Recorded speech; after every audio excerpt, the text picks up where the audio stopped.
నమస్తే DS news కి స్వాగతం. మహాశివరాత్రి సందర్భంగా మాజీ ఎమ్మెల్యే గండ్ర నియోజకవర్గంలోని సుప్రసిద్ధ దేవాలయాలను సందర్శించుకున్నారు. జయశంకర్ భూపాలపల్లి నియోజకవర్గంలోని మొగులపల్లి మండలం పర్లపల్లి చెన్నకేశవ స్వామిని ఆదివారం రోజున దర్శించుకుని ప్రత్యేక పూజలు నిర్వహించారు. పర్లపల్లి సర్పంచ్ జోర్కా సదయ్య గండ్ర వెంకటరమణారెడ్డిని సన్మానించారు. మరియు పెదకోమటిపల్లి ఆంజనేయ స్వామిని దర్శించుకున్నారు. టేకుమట్ల మండలం బూర్నాపల్లి గ్రామంలోని గట్టు మల్లన్న స్వామి ఆలయాన్ని, చిట్యాల మండలం ఒడితల గ్రామంలోని శివాలయాన్ని, గణపురం మండలంలోని కోటగుల్ల గణపేశ్వర ఆలయాన్ని దర్శించుకొని అక్కడి బోళాశంకరుడికి ప్రత్యేక పూజలు నిర్వహించారు.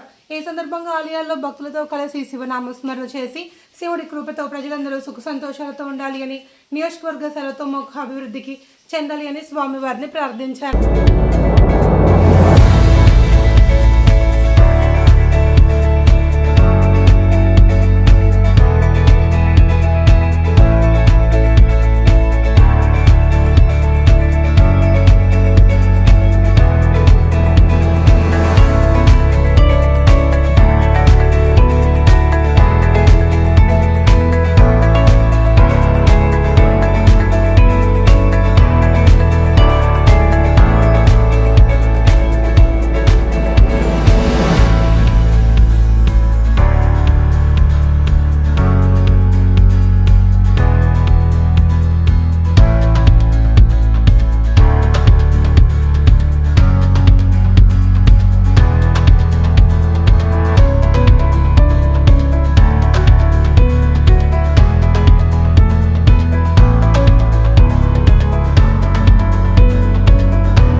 శివ శివ శివ శివుడో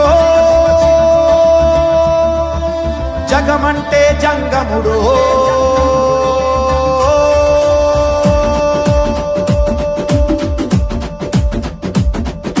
శివ శివ శివ శివ శివుడో జగమంటే జంగముడో జాడ జిక్కని దేవుడో యములాడ రాజన్న శ్రీశైల మల్లన్న ఇక్కడైన ఎక్కడైనా ఒక్కడో నెత్తిన గంగ ఉన్న తోటి తడుపుకుంటాడో విభూతి రాస్తాడో తల రాత గీస్తాడో కాటికాడ ముద్దుగా కావలే కాస్తాడో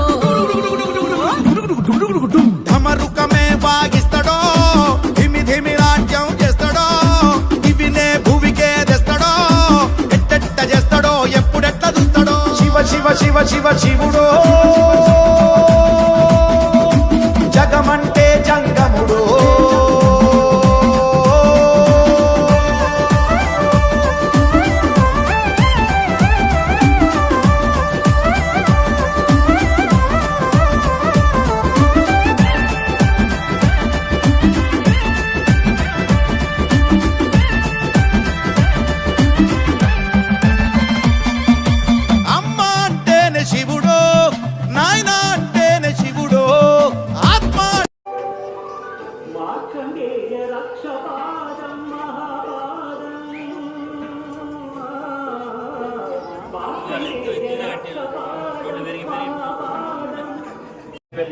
గ్రామ శివార్లో వెలిసినటువంటి మల్లన్న గట్టు మల్లన్న స్వామిని దర్శించుకోవడానికి వచ్చినటువంటి భక్తజనులందరికీ కూడా ఆ పరమశివుడి యొక్క దివ్యాశీస్సులు మనందరికీ మెండుగా ఉండాలని ఆ భగవంతుడిని ప్రార్థిస్తూ ఈ ప్రాంతంలో ఉండేటువంటి ఈ ప్రాంతం గతంలో కొద్దిమంది మాత్రమే ఇక్కడికి వచ్చి దర్శించుకునేటువంటిది.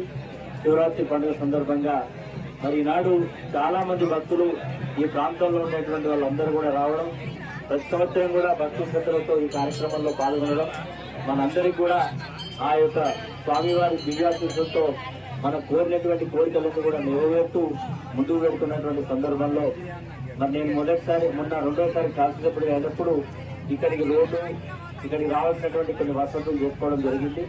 ఆనాటి ముఖ్యమంత్రి చంద్రశేఖరరావు గారి సహకారంతో 50 లక్షల రూపాయలు ఆనాడు శాంక్షన్ చేయించడం జరిగింది. ఆ రోజు ఎన్నికలు రావడం వల్ల ఇన్ని రోజులు అది నోచుకోలేదు. ఇప్పటికైనా ఈ ఆలయం నిర్మాణం చేపట్టి కేవలం జాతరలోనే కాకుండా కుమరెల్లి మల్లన్న అయితే ఎక్కడైతే మరి కుమరవెల్లిలో మనందరికీ దర్శనమిస్తా ఉన్నాడో ఈ ప్రాంత ప్రజలకు కూడా నిత్యం ప్రజలందరికీ కూడా దర్శనమిస్తూ ఈ ప్రాంతం అంతా కూడా దివ్యమైనటువంటి భక్తులతో ఉండాలని ఆ భగవంతుని ప్రార్థిస్తూ, ఎందుకంటే ఇది నిజంగా ఒక పుణ్యక్షేత్రం అవుతుందని మొదటిసారి దర్శించుకున్నప్పుడే చెప్పడం జరిగింది. చాలా ఆహ్లాదకరమైనటువంటి వాతావరణంలో అటు పక్క మరి వాగు, ఇటు పక్క కట్టినటువంటి కోటగుళ్ళు పునరుద్ధరించబడ నాడు నేను మొట్టమొదటిసారి శాసనసభ్యుడు అయినప్పుడు ఈ ఆలయానికి 4 కోట్ల రూపాయలు అన్నాడు కేంద్ర ప్రభుత్వంతో తీసుకురావడం జరిగింది. అందరం కూడా ఎంతో భక్తులతో ఈ కార్యక్రమాన్ని నిర్వహించుకొని ప్రతి సంవత్సరం కూడా ఈ మహాశివరాత్రి నాడు మనందరం కూడా ఎంతో మనకు ఉండేటువంటి ఆపదలన్నీ కూడా భగవంతుడికి విన్నవించుకుంటే ఆయన బోలా శంకరుడు మనందరికీ కూడా ఎంతో కోరినటువంటి కోరికలు నెరవేరుస్తూ మనందరం కూడా వ్యవసాయమే మన ప్రధానమైనటువంటి జీవనాధారం. నిత్యం మనకు కావాల్సినటువంటి వర్షాలు, మంచి పంటలు ఇస్తున్నటువంటి ఆ శంకర భగవానునికి మనమంతా కూడా ఎప్పుడు రుణపడి ఆయనను స్మరించుకుంటూ నిత్యం కూడా చేసుకున్నందుకు ఆ స్వామి వచ్చేటువంటి అని మనందరం కూడా ఎంతో కృతజ్ఞతాభావాన్ని ప్రదర్శించుకుంటూ ఈ కార్యక్రమంలో పాల్గొంచుకోవడం సంతోషం. మనందరం కూడా ఈ యొక్క పవిత్రమైనటువంటి ఆలయంలో మహాశివరాత్రి పర్వదినాన ఎంతో మంది భక్తులు ఆ పరమశివుణ్ణి ప్రార్థిస్తూ మనం కోరినటువంటి కోరికలు, మనకు ఉండేటువంటి కష్టాలన్నీ కూడా తొలగాలనేటువంటి ఉద్దేశంతో ఈరోజు ఇక్కడికి వచ్చి